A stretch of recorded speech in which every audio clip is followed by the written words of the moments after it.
Hi hello नमस्कार, स्वागत आहे तुमचं आपल्या नवीन एका व्हिडिओमध्ये। तर आत्ता सकाळचे 9:30 वाजले होते आणि माझा स्वयंपाक वगैरे सगळं काही आवरून झालं होतं।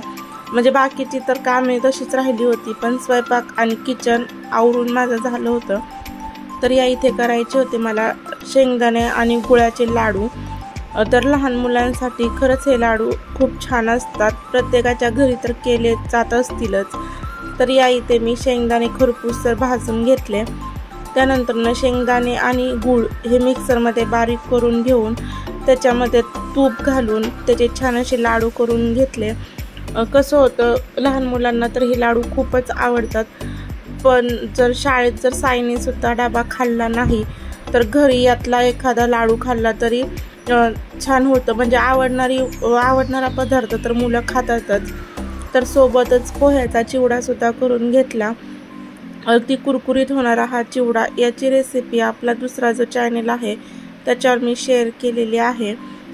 तर त्या चॅनलची लिंक मी याच्या डिस्क्रिप्शन बॉक्समध्ये देईल, तुम्ही नक्कीच आपला तो सुद्धा चॅनल सबस्क्राईब करा। तर नंतर करू म्हणता म्हणता हे पदार्थ असेच राहून जातात, त्यामुळे भांडी घासायच्या आधी हे पदार्थ मी करून घेतले। बाकीची तशीच सगळी कामे ठेवून पहिले हे पदार्थ करून घेतले। तर चिवडा करण्यासाठी जे पोहे आहेत ते मी खरपूस असे भाजून घेतले होते। आपल्याला ते बारीक गॅसवर छान असे भाजून घ्यायचे आहेत। त्यानंतर कढईत तेल घातलं, जिरी मोहरीची फोडणी द्यायची। त्यानंतर त्यामध्ये घालून घेतलेली आहे हळद घातल्यानंतर तिखट सुद्धा घालून घेतलं आणि चवीनुसार मीठ। तर तिखटाऐवजी आपण मिरचीचा सुद्धा वापर या इथे करू शकतो। त्यानंतर भरपूर प्रमाणात या इथे शेंगदाणे सुद्धा घातले, कारण की लहान मुलांना शेंगदाणे हे खूप आवडतात।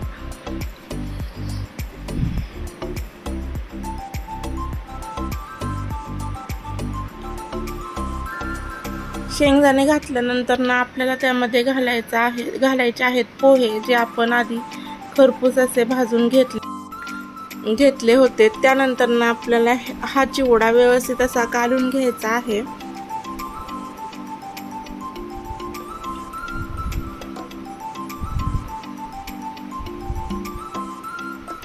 लहान मुलांसोबतच मोठ्यांना सुद्धा असे पदार्थ जास्त आवडतात, जे की पावसाळ्यामध्ये खायला सुद्धा खूप छान लागतात। तर अशा पद्धतीने आपला हा चिवडा खाण्यासाठी तयार झालेला आहे।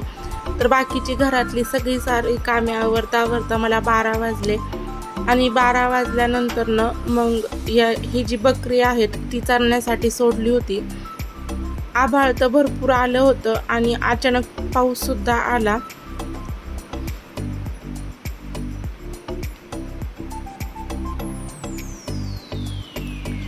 तर जिथं असं हिरवं गवत असतं तिथंच ते खातात। आणि इथे तुम्ही पाहू शकता, पाऊस सुद्धा भरपूर जोराचा आला होता।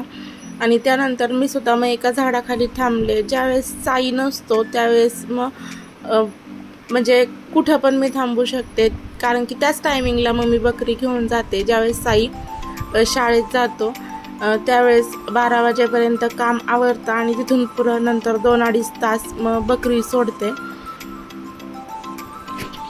तर मी सुद्धा मग झाडाखाली थांबले होते आणि एकटी असल्यावर काही वाटत नाही, जर साई वगैरे कोण सोबत असला तर मग पाऊस असता तरी मी घरीच गेले असते।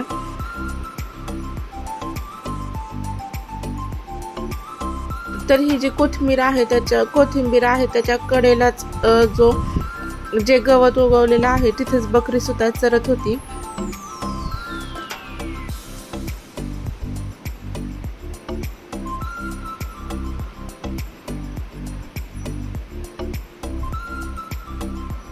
आणि अचानक खूप मोठा असा पाऊस आला आणि पुन्हा तुम्ही इथे पाहू शकता ऊन पडलेलं आहे। असंच काहीसं वातावरण होतं, अचानक पाऊस येतो आणि अचानक ऊन पडतं।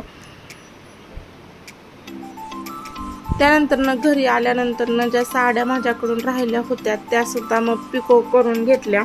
अजून देखील त्याची हात शिलाई करायची बाकी आहे, कारण की बाकीची भरपूर अशी कामे असतात। तर एकच काम करून चालत नाही, तर सगळीच कामे ही करावी लागतात। त्यामुळे मग त्याला फक्त पिको करून घेतला आणि हात शिलाई करायची तशीच ठेवून दिली। संध्याकाळच्या जेवणामध्ये केलं होतं वरण. कोणी खात नाही, म्हणजे जे तुरीच्या डाळीचं वरण केलं जातं ते कोणी खात नाही. मस्त असं सांबर आपलं या इथे तयार करून घेतलं आणि त्यानंतर मला करायची होती भजी मिरचीची आणि बटाट्याची. तर मिरचीच्या भजीचा जो फुल व्हिडिओ आहे आपला दुसरा चॅनल त्याच्यावर सुद्धा मी अपलोड केलेला आहे, तुम्ही तिथे पण जाऊन पहा. मी त्याची लिंक या इथे डिस्क्रिप्शन बॉक्समध्ये देईल. आणि भजीचं खास रेसिपी म्हणजेच मी त्या चॅनलसाठीच शूट या इथे करत होते. तर बेसन पिठामध्ये मी हळद आणि मीठ टाकून ते छान असं बॅटर तयार करून घेतलं. या इथे सोड्याचा वापर अजिबात केलेला नाही. यानंतर मी मिरचीची भजी सुद्धा करून घेतली आणि त्यानंतर आता बटाट्याची भजी ही करून घेणार आहे. आणि लवकरच तुमच्या सपोर्टमुळे, म्हणजे तुम्ही ज्या 2 चॅनेलला मला छान असा सपोर्ट केला, तर त्यामुळे मी अजून एक चॅनेल सुरू करण्याचा प्रयत्न केला आहे. आणि तिन्ही तुम्हाला चॅनेलवर कंटेंट मात्र वेगवेगळे पाहायला भेटतील. जर मी तो चॅनेल चालू केला तर त्याची लिंक मी इथे नक्की देईल, तर तुम्ही तिथे पण जाऊन मला सपोर्ट करा. आणि अचानक व्हिडिओ शूट करता करता लाईटसुद्धा गेली होती. मग जो बॅटरीचा उजेड आहे त्याच्याच उजेडात मी ह्या बाकीची भजी तळून घेतली.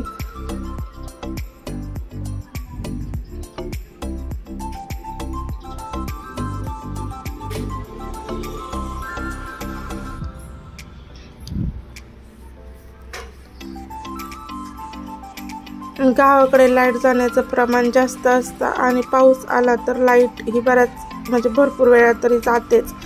तर अशी ही आपली बटाट्याची भजी सुद्धा तळून तयार झालेली आहेत.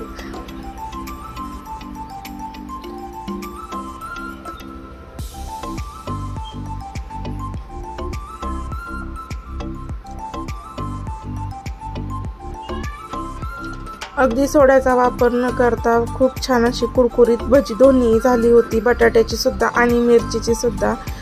तर अशा पद्धतीने आजचा हा छोटासा व्हिडिओ होता. तुम्हाला जर व्हिडिओ आवडला असेल तर व्हिडिओ लाईक करा, शेअर करा आणि सबस्क्राईब करायला मात्र विसरू नका. असेच आपले दुसरा चॅनल जो मी चालू करायचा प्रयत्न करत आहे तिथे सुद्धा मला सपोर्ट करा. व्हिडिओ पाहिल्याबद्दल धन्यवाद.